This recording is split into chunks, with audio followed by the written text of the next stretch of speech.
This Ag Business Update brought to you by American Implement, indebted to the past, committed to the future. In a moment, consumer preferences on beef with Danette Amstein. When you've had a best friend for over 50 years, you develop a trust. And the Scott Co-op has been a trusted rural friend since 1957. A co-op keeps money in the area, doing business for and with their members. And that helps keep their hometown thriving with keeping money in the community. Scott Co-op is not just an elevator. It's the rural way of doing business. So, when you see an elevator, remember your friends at Scott Co-op. Would you like to see something done about high gas prices and low unemployment? Western Plains Energy in Campus, Kansas is doing something about it. They're a proud part of Growth Energy, America's ethanol supporters, and they employ 38 people and will be adding more following the expansion. Ethanol fuel not only reduces the cost of regular gasoline, it's good for the environment and keeps money right here in the United States while supporting local rural jobs. Western Plains Energy, doing something for the future.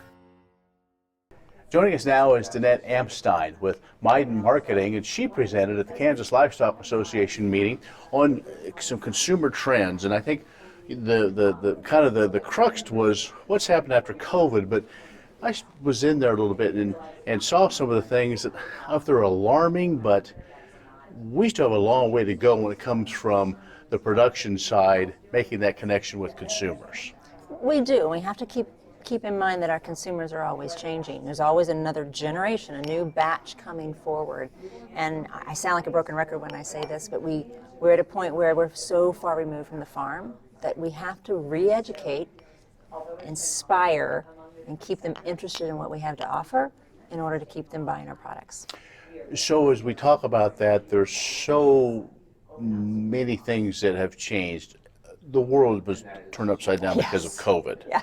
And those of us that report on agriculture, produce some of these goods, we go, okay, what are we going to do with all these products? And then, but the consumers, did they really change, or did they have time to get enlightened, or what did some of your findings come up with? I think there's three things that really that are maybe silver linings for us in the beef industry out of COVID.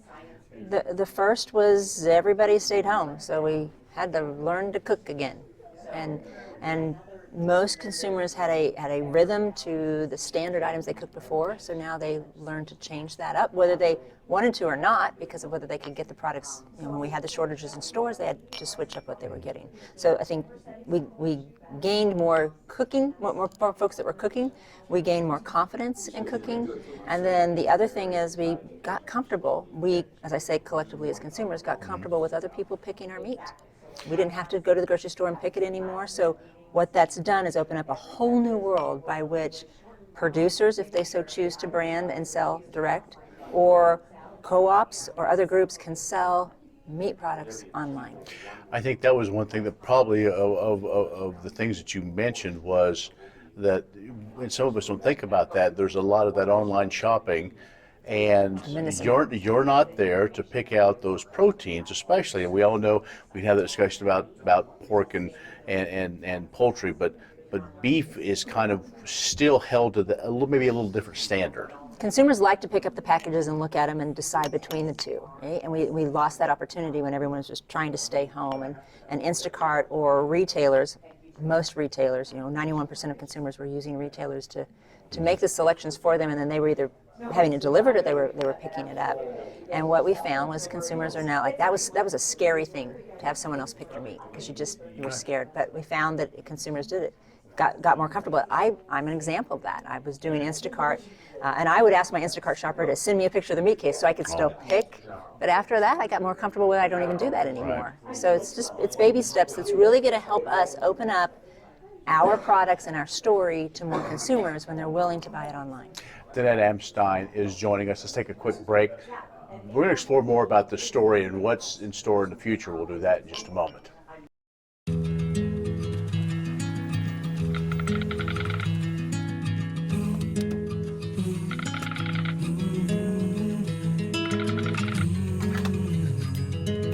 cost of everything has gone up dramatically over the last 75 years. With one exception: keeping electricity affordable. Wheatland Electric, delivering energy for life, your Touchstone Energy Cooperative. S&S Trailer Sales, with 2 locations in Ness City, Kansas, is where everybody goes to buy or rent trailers.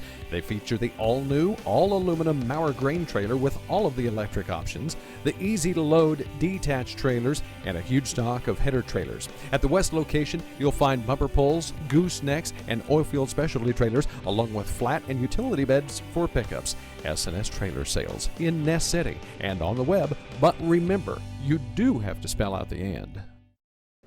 And Danette Amstein with Meiden Marketing is joining us. She was at the Kansas Livestock Association meeting and talking about consumer trends. We've been talking about maybe some lessons learned, but also kind of what's happened after COVID. So we went to break. You said this is giving us a great opportunity, maybe a better opportunity to tell our story. And I would hope so, because one of the things that's kind of grown out of this is people trying to reconnect directly to the farms. We've seen a lot of farmer direct marketing, but we also know while that fills some needs, that doesn't feed a hungry world. No, it doesn't. And so we need everyone across the entire channel, particularly in the production side of the channel, to be able to contribute where it makes the most sense for them, whether that's locally in their county or in their state, or being part of sending product across the world to feed people. But the theme across each one of those is every consumer wants to know and understand the story. One of the other things that came out of COVID was this desire to understand why we produce the animal we produce and how we care for them. I really saw an increase in that need to know. There always will be a segment of consumers who are like, yeah, I don't care. But the segment of consumers that is growing in the need to know area of, I want to know why you raise animals. I want to know why you raise cattle, and then I want to know why you raise them the way you raise them. Lab Cultured, cell cultured, alternative type meats, and our traditional, harvesters are getting into that market as well. So does that confuse the consumer? Because, and so they go, well, it still has brand X on that ground beef or on that maybe cultured product. Mm-hmm. Yeah, there's a tremendous amount of confusion. What we're seeing, particularly with our Gen Zers. So our Gen Zers, we just got our first couple of years of them out of college. They're starting to make their own decisions on what they're eating. They have that cell phone in their hand all the time, and they're demanding information about the product. So the only way we're going to overcome that confusion and put us in a position where we have more people thinking about our product is to be fully transparent in what we do, why we do it, and also to tell the emotive story, the emotion behind why I get up in the morning and feed animals, why I go out in the storm and break the ice, now that winter's coming, and why I've done this for generations, because consumers really want to know that too. Quickly, you make the presentation, there was a lot of ranchers in there. What's been their reaction? Does that do your heart good to see that those that are producing really are taking a keen interest in this? It was. I felt very honored and privileged that they were asking the questions, and I hope some of them go home and start TikTok channels. I really think that's important that they get on the platforms and share their story. Very good. All right, Danette Amstein, who's the managing principal with Meiden Marketing, has joined us. Stay with us. We'll have more in just a moment. Wolfter Construction and Irrigation has been around a long time, and a lot of folks have trusted them to design, build, and service all sizes of commercial and on-farm storage for grain and equipment. Wolfter is also known for their outstanding irrigation division, where they stock a complete selection of nozzles, regulators, drops, gear drives, electrical, and structure components. Looking for an electric motor? Wolfter has a large selection in single and 3-phase. Next time, reach out to the pros who have decades of experience at taking care of business the right way. Wolfter Construction and Irrigation. KBUF has ag information for you every day. Ag news, markets, and that all-important weather information to help you make good decisions on the farm and ranch. You can also listen to any Southwind broadcasting station online at westernkansasnews.com. I'm Ken Rogers. Thanks for watching.